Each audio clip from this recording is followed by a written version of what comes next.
Yan gus pagtataksil ng tagapagmanipula, kwento ng isang engineer. Isang araw, kinausap ng aking ina ang aking kasintahan para pakasalan ang aking kapatid. Sinabi niya, mas matibay si Bianca. Mas bagay siya sa kinabukasan na itinatayo mo. Halos ikasira ko ang pagkagulat na iyon. Ngunit pinulot ko ang mga piraso ko at lumayo upang magsimulang muli. Pagkaraan ng mga taon, dumating sila sa isang celebration na inihanda ko. Namutla sila nang makilala nila ang aking asawa. Dahil siya, si Leo, ay kabaliktaran ng lahat ng inakala nila. Ako si Zari Adam, 32 taong gulang. At sa totoo lang, hindi ko inakala na magiging ganito ang takbo ng buhay ko. Bilang isang software engineer na sumisikat, matagal ko nang pinangarap ang perpektong kwento ng pag-ibig. Sa halip, nasaksihan ko ang paggawa ng aking inang si Coring sa sukdulan ng pagtataksil. Kinumbinsi niya ang aking fiancé na piliin ang aking kapatid.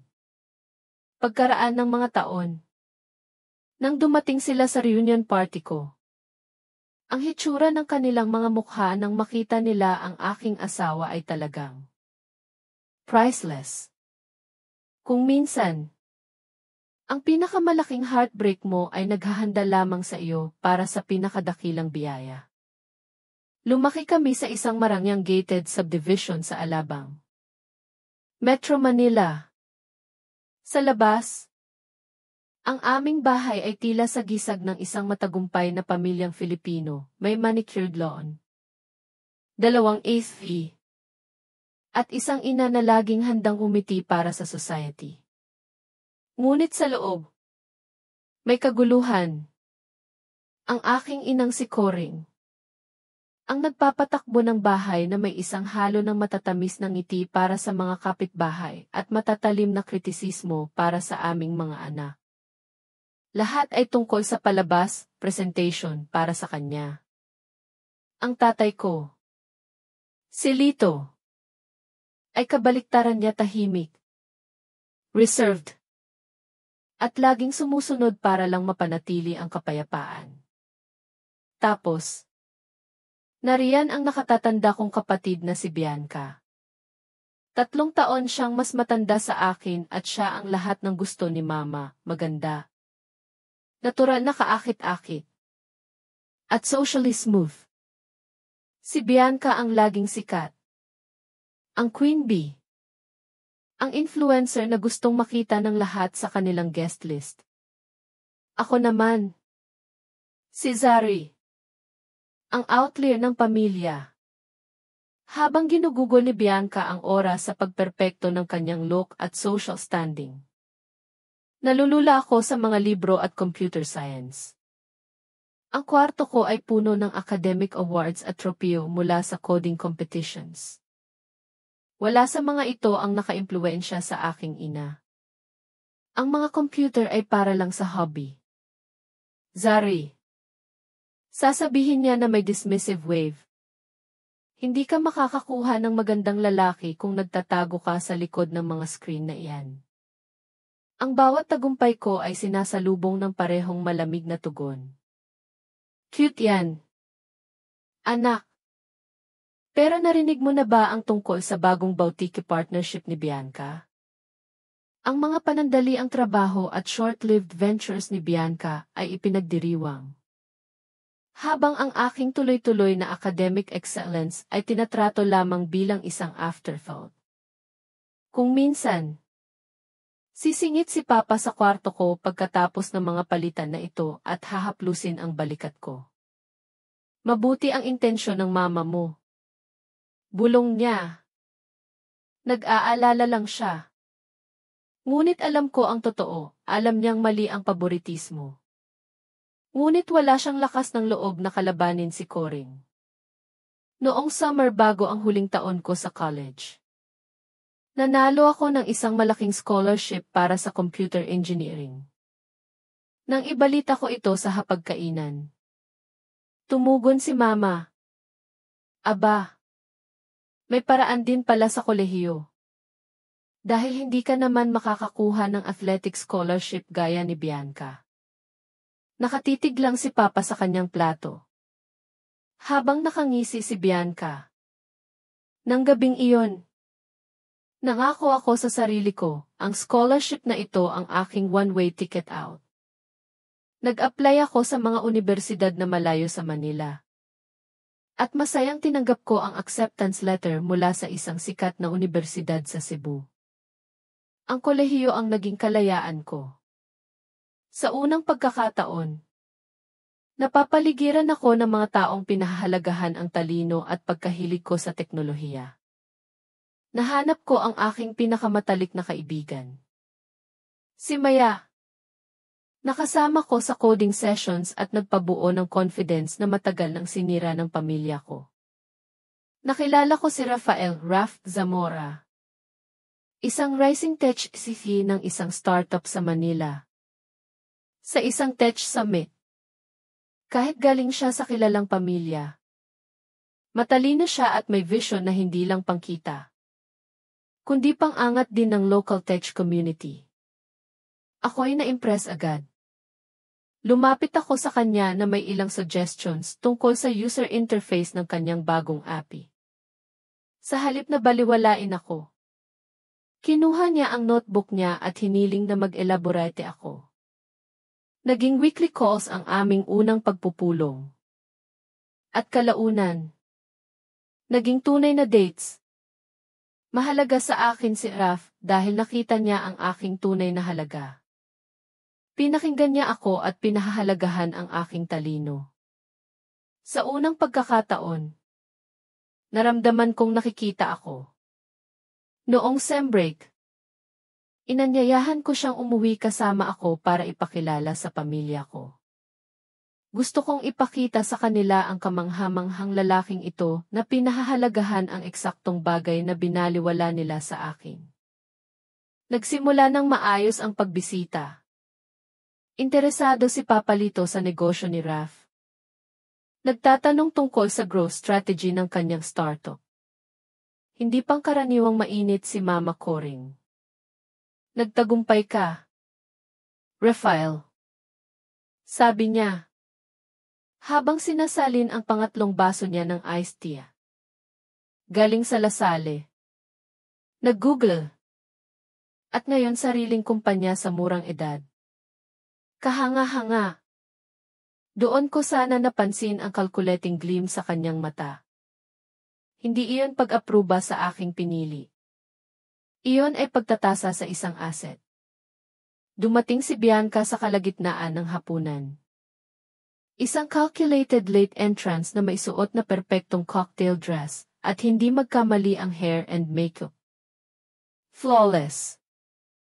Aba! Ikaw pala ang genius programmer na tinatago ni Zari sa amin. Sabi niya. Habang inilalagay ang kamay niya sa balikat ni Raf ng bahagya.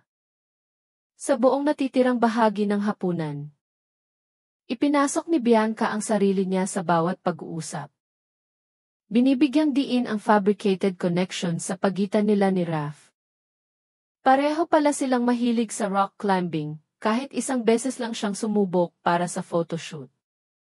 At pareho silang mahilig sa Bicol Express, kahit madalas siyang magreklamo sa anghang. Napanatag ako nang makita kong pulit lang ang tugon ni Raf.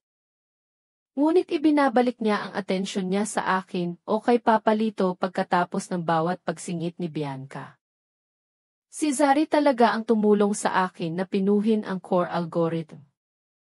Sabi niya, habang dinidiin ang kamay ko sa ilalim ng mesa. Nakita niya ang mga inefficiencies na hindi ko napansin. Mabilis na umubo si Mama. Ay! Ang galing naman! May talino rin si Bianca sa negosyo. Alam mo ba? Muntik na siyang mag-major sa marketing bago siya nag-communications. Ang hindi niya binanggit. Bumagsak si Bianca sa introductory marketing ng 2 beses bago nagpalit ng major. Sa mga sumunod na linggo, lumalim ang aming relasyon. Nag-usap kami tungkol sa aming kinabukasan. Nang tanungin niya kung gusto kong magtrabaho sa kanya at maghanap ng kondo sa Manila. Buong puso akong pumayag. Sa wakas, makakapagtayo na ako ng buhay kasama ang isang taong pinahahalagahan ako. Hindi ko alam na habang nangangarap ako ng aming kinabukasan. May mga puwersa na gumagalaw upang tiyakin na hindi iyon mangyayari. Ang huling semestre ko sa kolehiyo ay naging panahon kung kailan gumuho ang lahat. Ang pagbabago ay banayad sa simula. Naging mas matagal sumagot si Raf sa mga text. Ang mga pang-araw-araw na tawag namin ay naging tuwing iba-ibang araw. At pagkatapos ay 2 beses na lang sa isang linggo. Kinakansela niya ang aming Friday night date ng 3 magkakasunod na linggo. Idinadahilan ang urgent meeting sa mga investor. Isang gabi, habang nag-scroll ako sa Instagram, nakita ko ang isang post mula sa isang sikat na Filipino restaurant sa Alabang. Ang larawan ay nagpapakita ng kanilang sikat na adobong pato at ang caption ay nagbanggit ng isang espesyal na bisita mula sa Manila tech scene. Sa malabong background, ngunit nakikilala, ay ang profile ni Raf. Gumuho ang tiyan ko. Sinabi niya sa akin na nasa Singapore siya noong weekend na iyon. Ano ang ginagawa niya sa Alabang? Nang kinuwestiyon ko siya, ang paliwanag niya ay masyadong mabilis, huling minuto lang na pagbabago. May potential investor na nakatira malapit sa inyo at nagmungkahi ng pagpupulong doon. Nakasalubong ko lang ang mama mo sa grocery, nagpumilit siyang magkape ako dahil nasa bayan lang daw ako. May kakaiba sa boses niya. Ngunit sinabi ko sa sarili ko na ako'y nagiging paranoid. Pagkaraan ng 3 linggo, nagmaneho ako pauwi sa Manila. Hindi ko sinabi sa pamilya ko. Ang ideya ng isa pang tense dinner na may obvious flirting ni Bianca kay Raf ay hindi ko na kaya. Pagdating ko sa aming bahay, gabi na. Nandoon ang sasakyan ni Papa. At ang kay Mama. At nakaparada sa likuran, ang distinctive blue Dviz ni Rafael. Pumasok ako ng tahimik. Narinig ko ang mahihinang boses mula sa living room. Nagtago ako sa likod ng pader ng hallway. Nakaupo si Raf sa aming plush sofa. At sa tabi niya, mas malapit kaysa sa mga kaibigan, si Bianca. Si Mama Coring ay nakaupo sa kanyang paboritong armchair sa tapat nila. Masiglang nakasandal. Kayong dalawa, napakaliwanag ninyo para sa isa't isa. Sabi niya. Si Zari. Masyadong nakatutok sa computer world niya. Hindi niya talaga mapahahalagahan ang itinatayo mo. Rafael. Kailangan mo ng isang taong nakakaunawa sa social aspects ng negosyo, ang mga connections. Ang networking. Napaka-abundant ni Bianca sa mga kasanayang iyon. Medyo naging distant si Zari kamakailan. Tugon ni Raf. Tila hindi komportable.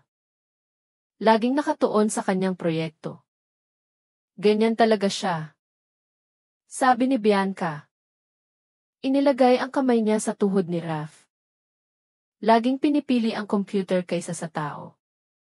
Tandaan mo noong hindi siya sumipot sa sorority induction ko para lang dumalo sa tech conference. Hindi ako sumipot dahil ipinagbawal niya sa akin. Matapos kong tumangging magsulat ng final term paper niya. Kailangan mong isipin ang kinabukasan mo. Mariing sabi ni Mama. Si Bianca ang perpektong partner para sa isang lalaking may ambisyon na tulad mo, ang asawang sumusuporta na nakakagawa ng tamang connection. Nagho-host ng tamang dinner parties. Maaari mo bang makita si Zari na ginagawa iyon?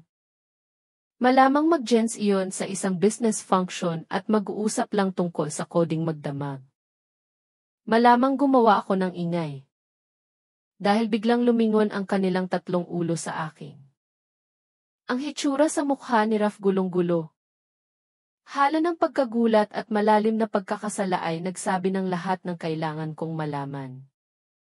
Zari! Bawi ni Mama. Anong sorpresa? Akala namin nananatili ka sa Cebu ngayong Sembre. Binaliwala ko siya. Nakatuon ako kay Raf. Gaano na ito katagal? Tumayo siya. Lumayo kay Bianca. Hindi ito ang tingin mo. Talaga di. Pero mukhang pumupunta ka sa bahay ng pamilya ko ng patago. Sabi ko. Ang boses ko ay mapanganib na flat. Mukhang nakaupo ka rito kasama ang mama at kapatid ko. Pinag-uusapan ang aming relasyon at ang iyong mga pagdududa tungkol sa akin.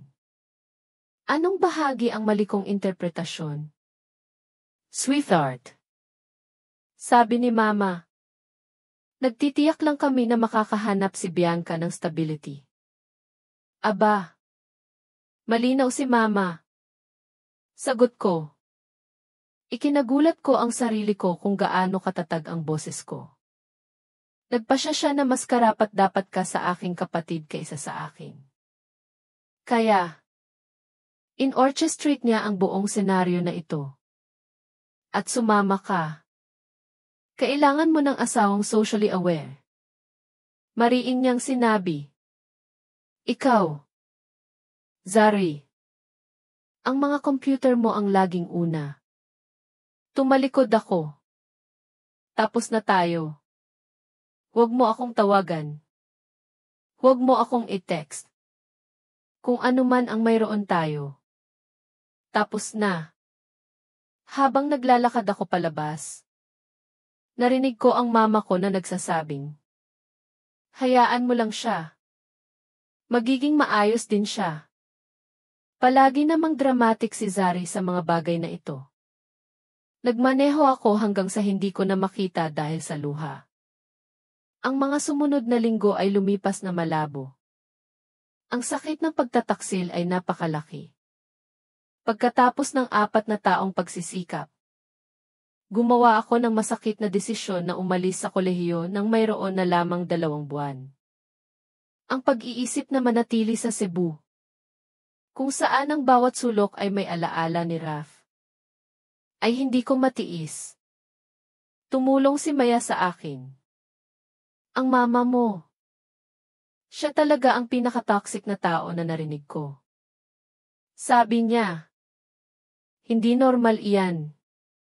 Sa tulong ni Maya, nagpasya akong lumayo ng mas malayo. Nag-apply ako sa mga universidad sa labas ng bansa. Sa tulong ng aking mga transcript at recommendation mula sa aking mga propesor, natanggap ako sa isang programa sa Canada, Vancouver. Isang malaking tech hub na malayo sa alinman sa Manila o Cebu. Naramdaman kong tila humihinga ako ng sariwang hangin pagdating ko sa Vancouver. Dahan-dahan. Sa tulong ng isang therapist, natutunan kong itigil ang pakikilahok sa naratibo ng aking pamilya. Ang mga lingguhang sesyon ay nagpalinaw sa akin, ang problema ay hindi ako, kundi ang insecurities ng aking ina na ipinapasa niya sa amin ni Bianca. Sa pamamagitan ng social media, nabihira kong tiningnan. Nalaman kong nagpakasal na sina Raf at Bianca. Ang anunsyo ay mailarawan nila kasama ang nakangiting si Mama Coring. Si Papa Lito ay nakatayo ng bahagya. Hindi umabot sa kanyang mga mata ang kanyang ngiti. Iyon ang araw na deactivate ko ang lahat ng aking account. Nagsimula akong magtayo ng panibagong buhay. Tinapos ko ang aking degree. At pagkatapos ay tinanggap ko ang isang entry-level position sa isang lumalagong tech company sa Vancouver. Dahan-dahan. Nagtayo ako ng isang bagong circle of friends na walang alam tungkol sa aking family drama. Sa kanila, ako lang si Zari mula sa Pilipinas na hindi masyadong nag-uusap tungkol sa bahay. Sa pamamagitan lamang ng paminsan-minsang text mula kay Papa Lito. Nalaman ko ang balita. 6 na buwan pagkatapos ng kasal nila. Nabigo ang startup ni Raf. Ngayon, nagtatrabaho siya para sa isang kakumpetensya bilang isang senior manager, isang malaking step down mula sa pagiging Si Bianca. Nasa pagitan ng mga trabaho ulit. At pansamantalang naninirahan sila sa carriage house ng aking mga magulang. Ang impormasyon na ito ay dapat sana inagdala ng kasiyahan. Ngunit sa halip, naramdaman ko ang kakaibang kawalan. Ang kanilang mga pakikibaka ay hindi nagpawi sa aking sakit. Napagtanto ko, ang tagumpay ang magiging pinakamahusay na paghihiganti. Hindi dahil sasaktan nito sila. Ngunit dahil bubuo ito sa akin. Sa sumunod na 3 taon, mabilis akong umangat. Na-assign ako sa isang kritikal na proyekto na humantong sa aking unang promosyon at sa wakas, sa mas malaking responsibilidad. Sa panahong ito, nakilala ko si Liu Zhang, isang technical architect na galing sa opisina namin sa Toronto. Si Liu ay kabaligtaran ni Raf, tahimik. May malalim na integrity. At pinahahalagahan ang aking talino. Sa kanya, ang coding ay isang sining. At hindi siya naghahanap ng socialite na trophy wife, kundi isang tunay na partner. Hindi siya nagmadali. Hinayaan niya akong magtakda ng pace. Nang wakas ay ibinahagi ko sa kanya ang buong kwento ang tungkol sa aking ina. Kay Bianca. At kay Raf nakinig siya ng walang pagmamaliw. Ang ginawa nila ay hindi mapapatawad. Sabi niya, ngunit kailangan mong malaman, hindi lahat ay magtataksil sa iyo. Hindi kita ipagkakanulo. Ang kanyang katapatan ay nagbigay sa akin ng higit pa sa 1,000 pangako. Pagkatapos ng 2 taon, nag-propose si Leo. Hindi diamond ang singsing, kundi isang bihirang sapphire na nagpapaalala sa kanyang mga mata, na sumisimbolo ng katotohanan at pag-ibig. Nagpakasal kami sa isang maliit na seremonya sa Vancouver. Kasama lamang ang aming pamilya at mga kaibigan. Walang imbitasyon sa aking pamilya. Bagaman nagpadala ako ng maikling text kay Papa Lito. Pagkatapos ng kasal, sinimulan namin ni Leo ang aming sariling healthcare data security startup. Ang oras ay perpekto. Sa loob ng 18 buwan, lumago kami mula sa 2 lamang kami hanggang sa isang kumpanya na may 20 empleyado at malaking venture funding. Ang tagumpay ay nagdala ng visibility. Ang aming kumpanya ay na-feature sa Forbes Asia at lokal na business journals. Ang kolisyon ng aking nakaraan at kasalukuyan ay dumating sa anyo ng isang malungkot na text mula kay Papa Lito, pancreatic cancer. 6 hanggang 12 buwan daw. Gusto kitang makita bago iyon. Sa kabila ng taon ng emosyonal na distansya, ang sakit ay nanatili.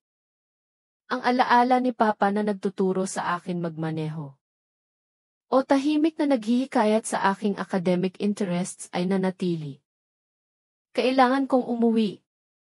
Sabi ko kay Leo. Kung gayon, pupunta tayo. Sagot niya. Magkasama. Nagpasya kami na huwag bisitahin ang aming bahay sa Alabang, kung saan ko kontrolin ni Mama Coring ang kapaligiran. Sa halip, inimbitahan namin sila sa aming tahanan. Ang aming tahanan ay isang malawak na waterfront property sa isang exclusive island sa Sito, na binili namin pagkatapos ng aming pangalawang round ng pagpupondo. Ang modernong bahay na may glass and cedar ay nagpapakita ng aming tagumpay sa paraang hindi maipaliwanag ng salita. Tinawagan ko si Papa. At nagliwanag ang kanyang boses. Pwede ba kaming pumunta sa susunod na buwan? Tanong niya. Ayos lang ba kung isama sina Bianca at Raf? Nakatira sila sa amin ngayon. At ayaw ni mama mo na iwanan si Bianca.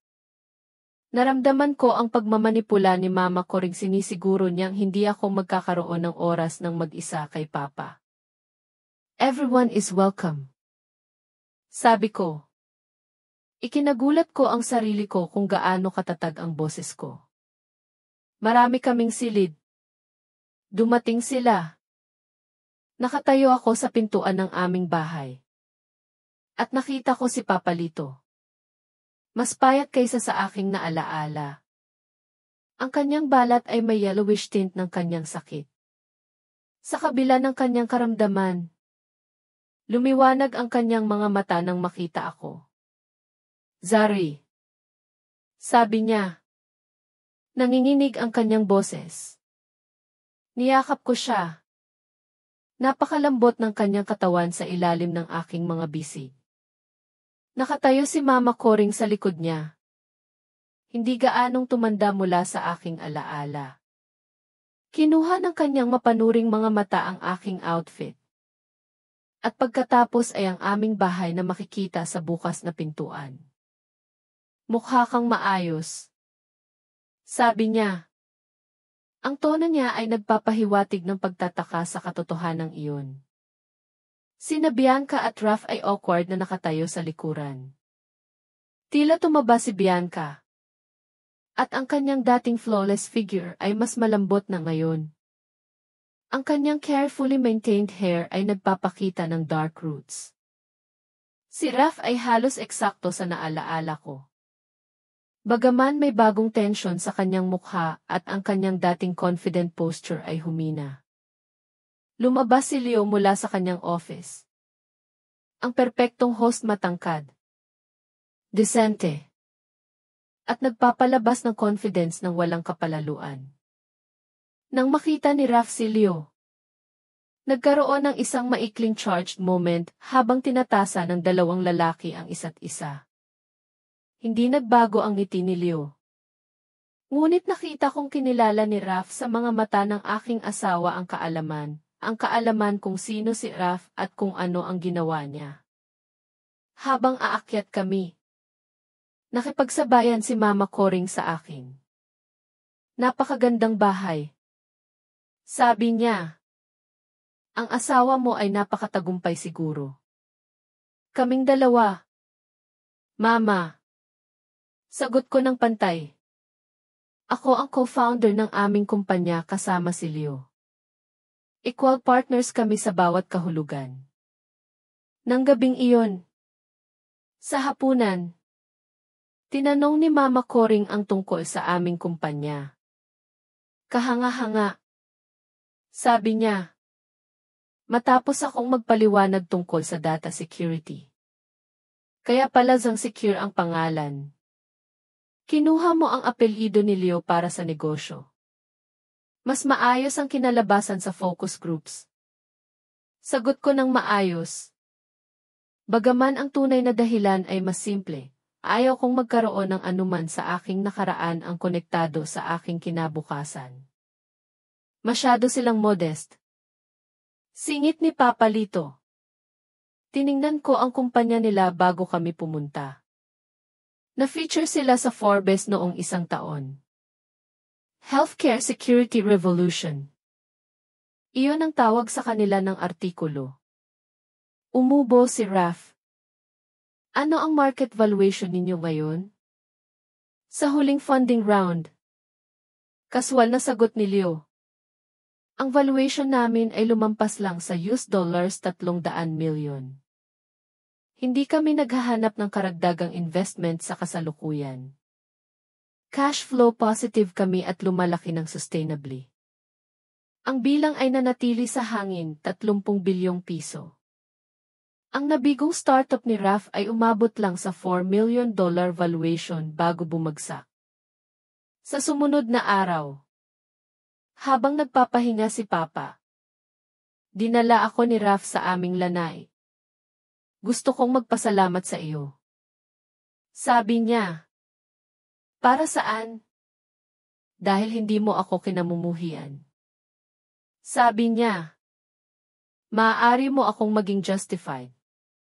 Ang hate ay nangangailangan ng enerhiya. Mas gugustuhin kong idirekta ang akin sa ibang lugar. Bukod pa, naiintindihan ko na kung paano kami nanipula. Hindi iyon nagpapawalang sala sa aking mga pagpipilian. Sabi niya, nagpapakita ng higit na self-awareness kaysa sa naalaala ko. Ipinagkanulo ko ang tiwala mo. Hinayaan kong makumbinsi ang sarili ko na ang mayroon tayo ay hindi totoo o mahalaga. Makita ka namin ngayon kasama si Leo ang pagtingin niya sa iyo. Ang respeto sa pagitan ninyo. Ito ang nagparealize sa akin kung ano ang isinuko ko. Ang pinakamalaking pagsisisi ko ay hindi ang nabigong startup, kundi na hinayaan kong tukuyin ng ibang tao kung ano ang dapat na pinakamahalaga sa akin.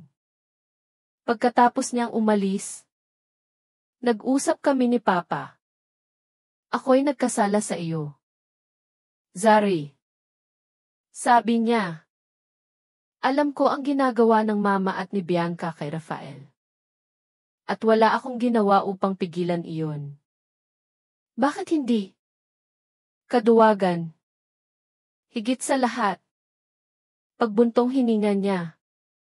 Ginugol ko ang 40 taon sa pagkuha ng path of least resistance sa iyong mama. Mas madaling hayaan siyang masunod ang gusto niya, kaysa makipaglaban sa mga labanan na hindi ko inakala na mananalo ako. Pero hindi iyon dahilan para hayaan ko siyang saktan ka. Ang kanyang taos-pusong pagsisisi ay tumago sa armor na itinayo ko. Kailangan kong panindigan mo ako. Papa. Alam ko. Sabi niya. At pagsisisihan ko hanggang sa aking huling araw na hindi ko iyon ginawa. Hindi ako umaasa ng pagpapatawad. Gusto ko lang malaman mo na nakikita ko na ng malinaw kung ano ang nangyari.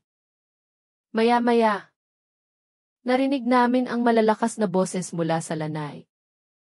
Sinalubong ni Mama Coring si Leo sa isang pag-atake.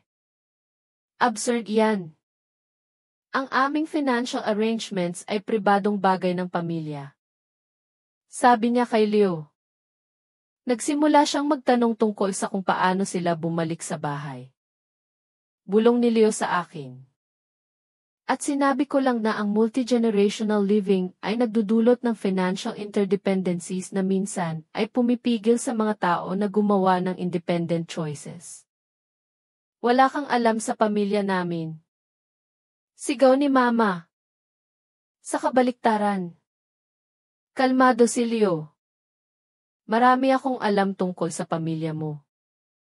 Mula sa pananaw ni Zari. Alam ko ang tungkol sa manipulation. Ang favoritism. Ang pagtataksil. Biglang sumingit si Bianca. Tama siya. Tama si Leo. Mama. Tigilan mo na. Lumingon si Mama sa kanya. Gulat. Alam nating dalawa ang ginawa mo kay Raf.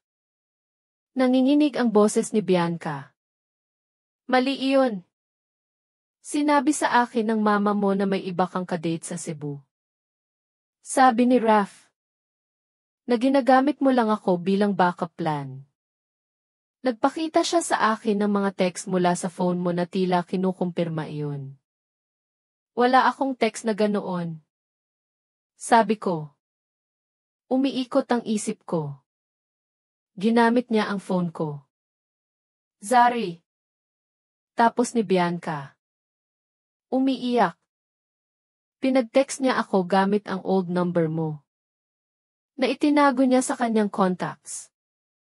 Ginawa niya itong parang galing sa iyo. Hinihikayat ko lang ang dalawang taong mas bagay sa isa't isa. Sabi ni Mama. Hindi pa rin nagpapatalo. Sa pamamagitan ng pagsisinungaling at pagmamanipula? Tanong ni Papa Lito. Ang kanyang boses ay mas malakas. Ginawa ko ang kinakailangan. Igiit ni Mama. Kailangan ni Bianca ng stability na wala sa iyo. Ikaw. Zari.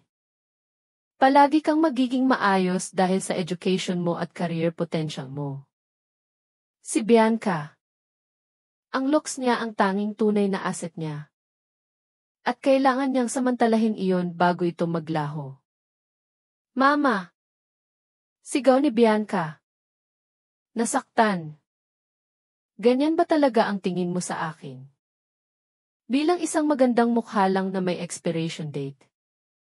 Hindi mo inisip ang gusto o kailangan ng sinuman sa amin. Sabi ni Papa. Inisip mo lang ang vision mo.